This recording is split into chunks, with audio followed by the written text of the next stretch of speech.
Alhamdulillah wahdah, wassalatu wassalamu ala man la nabiyya ba'dah, Nabiyuna Muhammad wa ala alihi wa ashabihi ajma'een. This topic of hasad, jealousy. Why did I choose to cover such a tough and burdensome, outright difficult topic? My answer is because of the athar, the effects, the long-lasting impact and effects it leaves on the mahsud alayhi, the person the weapon of jealousy was aimed at. And this person was wounded by the bullet of envy, tearing his or her life to shreds. That's why I chose this topic. The more that I interact and mix with a lot of my brothers and sisters, and I want to make a notation that it's just not the Muslims. I don't come from a total Muslim neighborhood. None of us do, that grew up in this land of America. Most of the people that we grew up with are non-Muslim, including our families. So when I see old acquaintances and my brothers and sisters in Islam, I'm noticing failure at a rapid rate.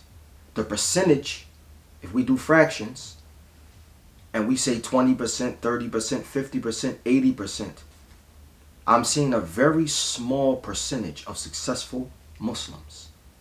And this is strange, because people that have the book and the sunnah, people that have tarikh, a timeline that they can draw up and see the most successful people. As we know, Umar ibn al-Khattab, he said, "Nahnu qawmin a'azzana Allah bil Islam." We were a people who were given izzah, prestige, honor, and a high status by way of al-Islam.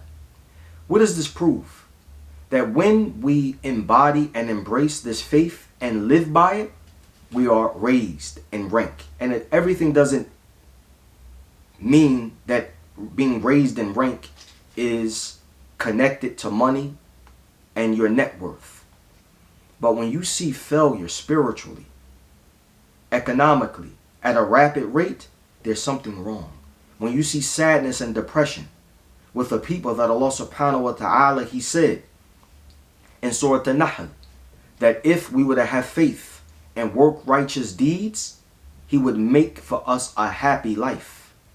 So why the sadness? Why the depression?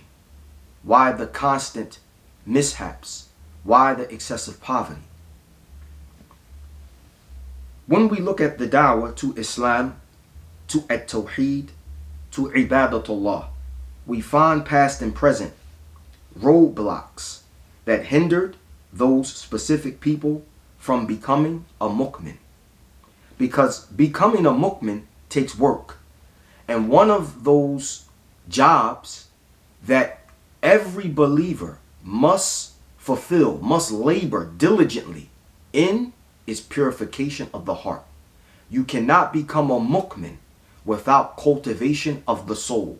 And that's why Shaykh Albani rahimahullah, he based his da'wah on tafsir wa tarbiyah, purification and education, removing all of the vices that can minimize and lessen the believer from being effective in society and pushing the envelope of Islam forward.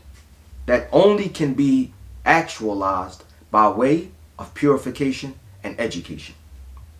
So becoming a mu'min, we have to remove certain things from our soul and then adopt and adorn the opposite to those evil things with the good things. We have to adorn ourselves with the opposite. So for an example, if we see hasad affecting our ummah, the mu'min, the believer, is one that repels it with taqwa, with imaan, with sidq, with muraqabah, knowing that Allah sees him, with muhasabat an-nafs, with holding himself accountable, and knowing that life is short. Kullu nafsin da'ikatul maut. Every soul will taste death. So a believer is not arrogant, and a believer is not enticed or fooled by his position in society, because people can make you think you're bigger than what you are, and then you enter the grave and you're a muflis for humiliating, backbiting, slandering, envying another person. So a believer understands this concept and he translates that into an action, which is, I don't want to meet Allah knowing that in my heart is disdain and envy for someone to the point that I want to see his blessings removed. So every community had hurdles and obstacles. So the Mufti, Abdul Aziz Ali Sheikh, he said that one of the roadblocks that the Prophet ﷺ saw was hiqd and hasid, grudges and jealousy.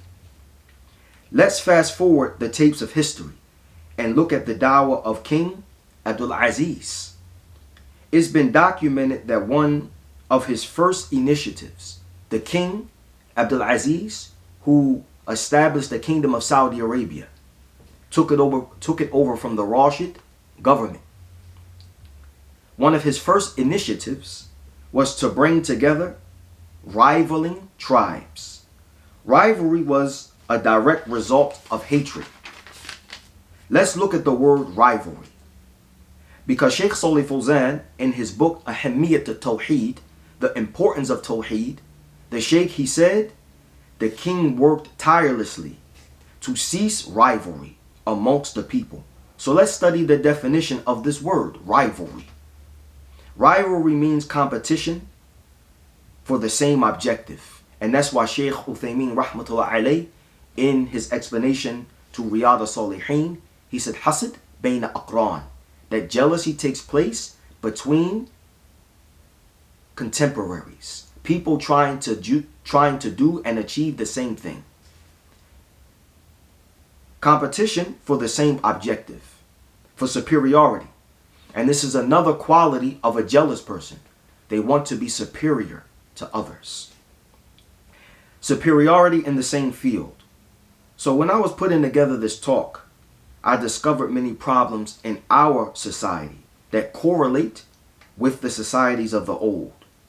And that relationship between our society and the societies of the past are similar and identical as it relates to social ills. If you look at the past, you're going to see social ills: zina, fornication, adultery, qatl, harb, murder, war, hasad, jealousy, uquq, severing ties with the family.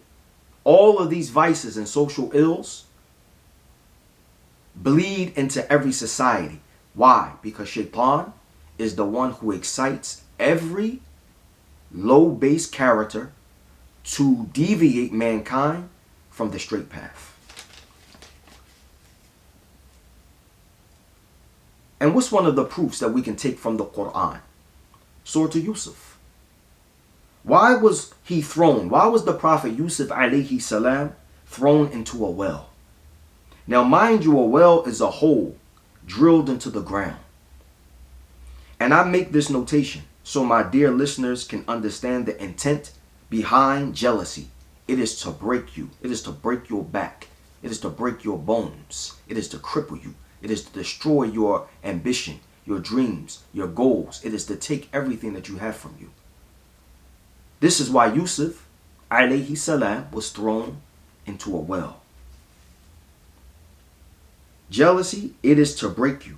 Because when we learn the materials a well is made of, we find it's a deep hole dug into the ground. And the ground is made from what? Concrete. Concrete. A human's flesh is not meant to collide with concrete. This is one of the reasons that Allah put flesh over our bones, to protect our bones. This is one of the reasons Allah puts children under the care of mother and father, for protection. So the human body is not meant to collide with concrete. Why was Yusuf thrown down to the bottom of a well where concrete can harm his sensitive human body, flesh? So if a person falls 6 feet, 12 feet, 20 feet, from that distance, it can break multiple bones in the person or on the person, whoever takes that type of fall. Some people who had to jump, I had friends that I grew up with that had to jump out of a window because of a fire. Some of them never walked the same, and some of them became crippled because of the magnitude of the fall and the sensitive body colliding with concrete.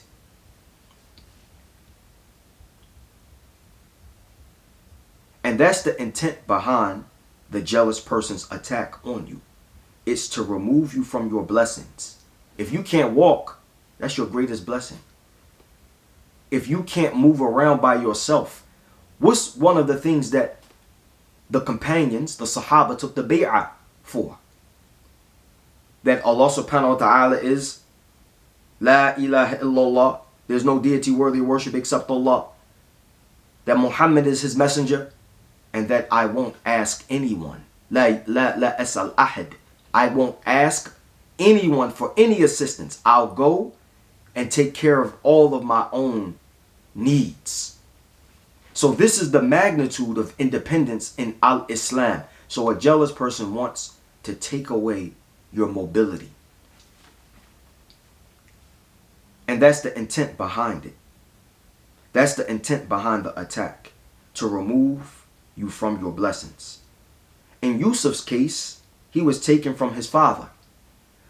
Firstly, that's one of the first blessings that Yusuf was stripped of. A lot of people never highlight that this was one of the first reasons or one of the bases of the jealousy of the brothers of Yusuf, that they didn't like the relationship that Yusuf had with his father. So we're going to talk about relationships and how this is one of the biggest triggers for jealousy, or for someone to be jealous or to become jealous of you. In Yusuf's case, he was taken from his father, the one who gave him sincere advice about life. On the fly, we mentioned several things that spark jealousy in people.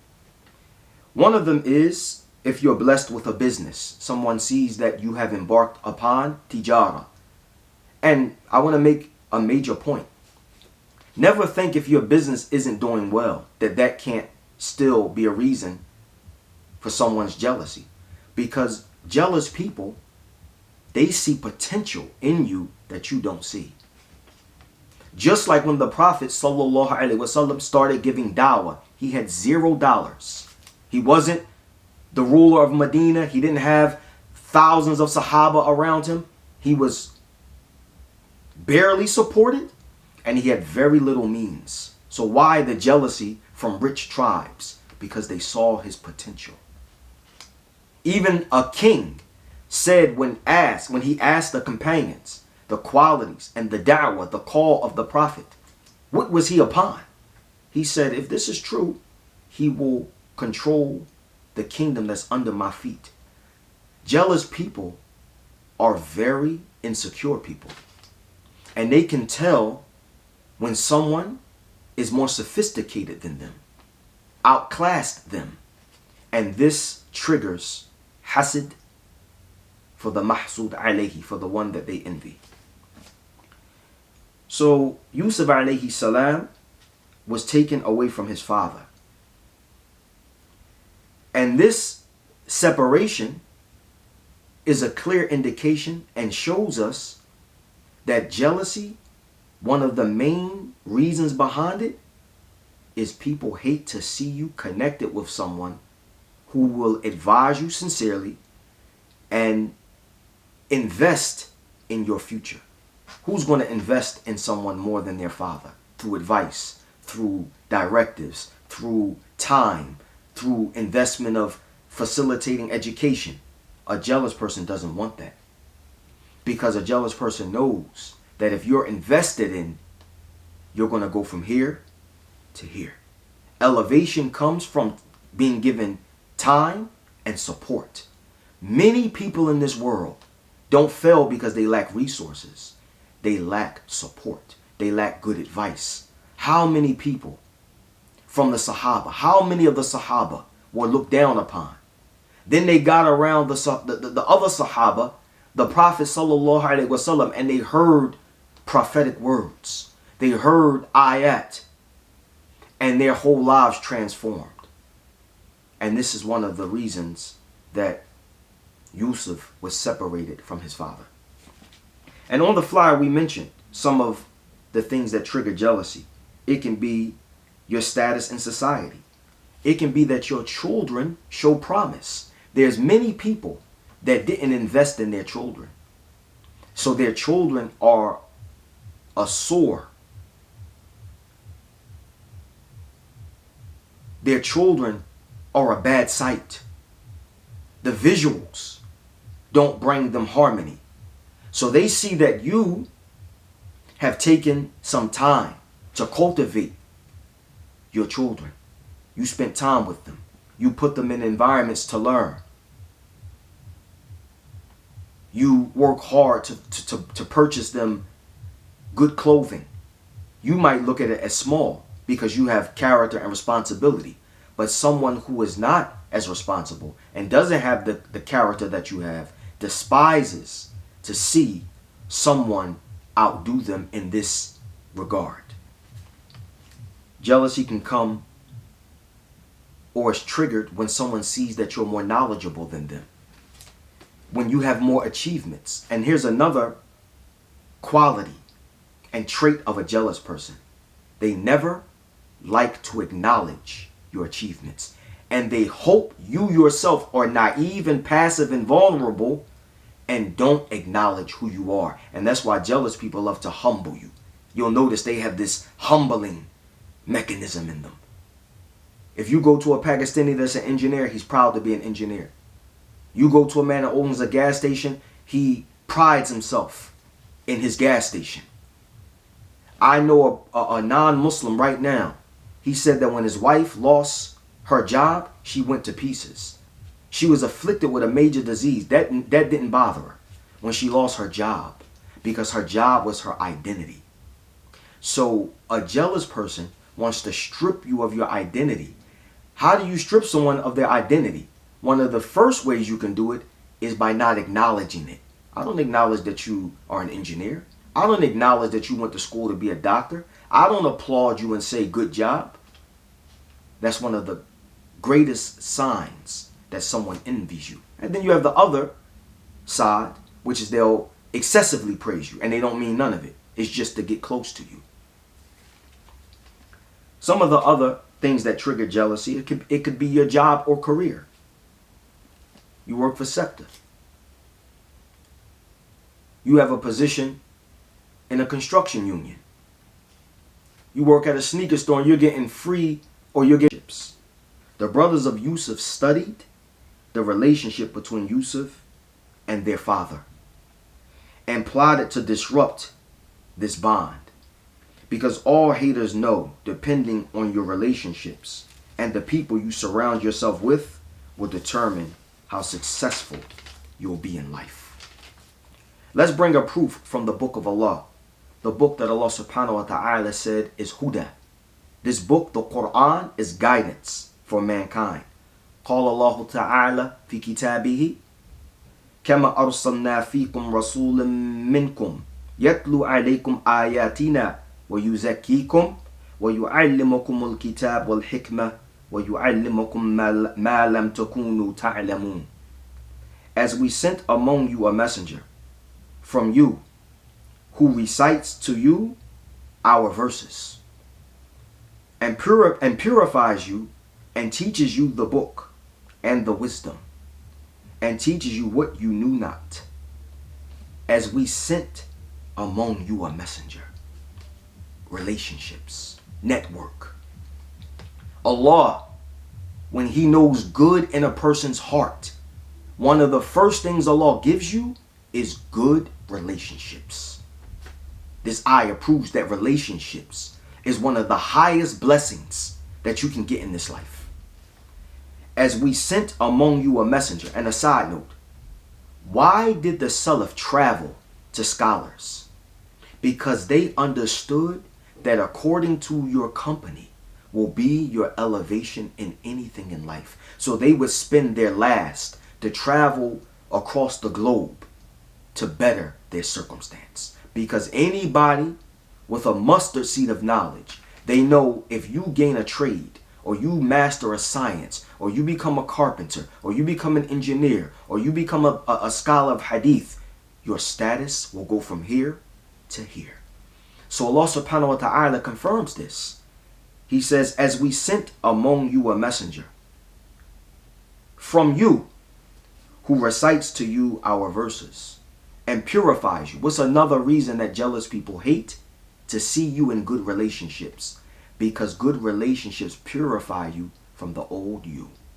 Jealous people like you to stay complacent, and they like you to be according to their opinion of you. They don't like you to come out of your rut. They don't like you to become cultivated. They don't like you to better your circumstance. Because another thing that jealous people have is a mistaken problem in Aqidah. They are not happy with Allah's qadr. And in Allah's qadr is Allah can take someone that is at a low station and take them to a high level. And jealous people don't like it because they think that level should be for me.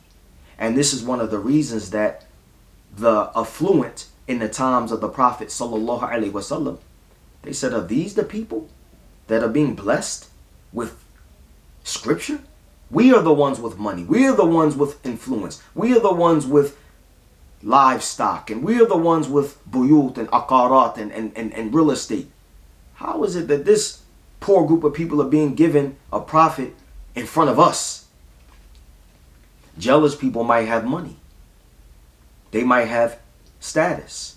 So they see you're being blessed with relationships that could raise your status, and you can either compete with them or outdo them, and they don't want that. And Allah subhanahu wa ta'ala says, when he sent this messenger, he also teaches you the book and the wisdom. Wisdom is to put everything in its proper place.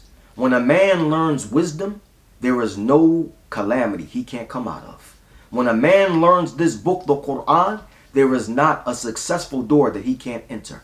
And when a man purifies himself, his relationship with Allah, his du'as to Allah become accepted.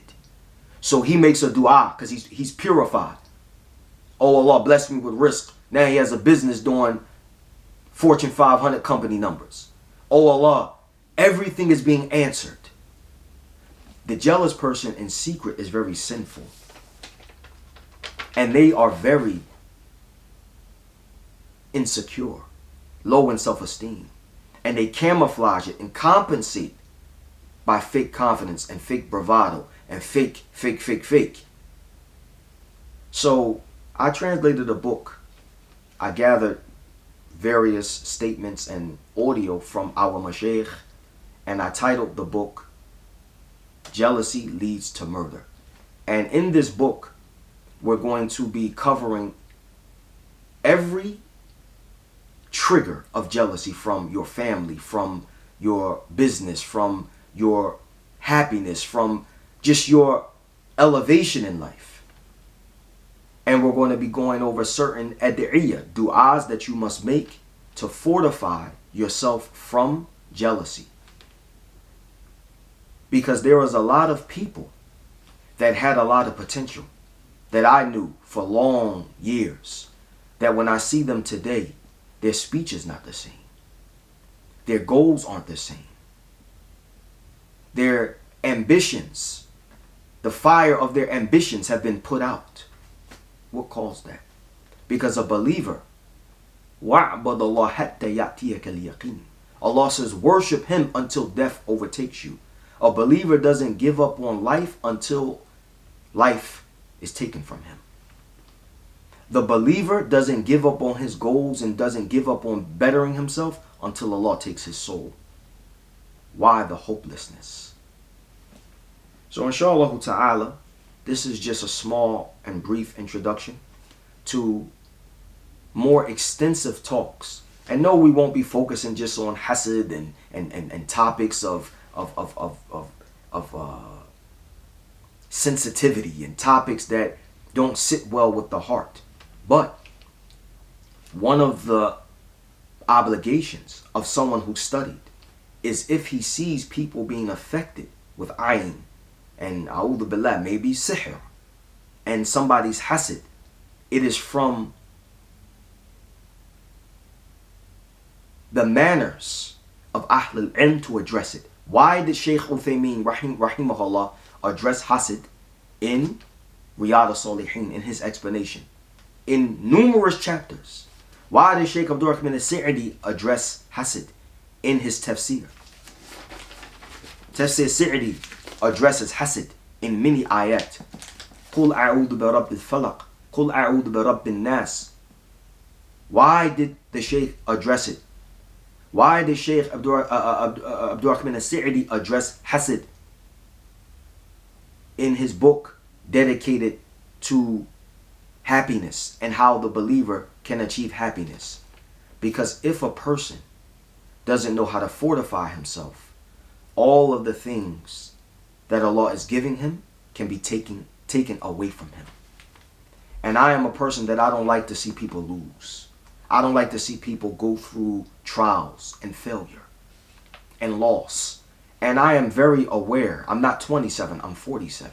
I'm no longer young and naive and vulnerable and passive. So I know, especially coming from a city like Philadelphia, when you see people looting, I just want to make a small point. The ulama, they mention hasad, and in the dictionaries, the lexicons, they say hasada jaruhu. The person was jealous of his neighbor.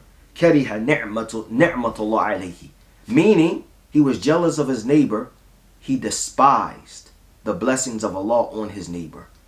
So he wanted to yuslabuha.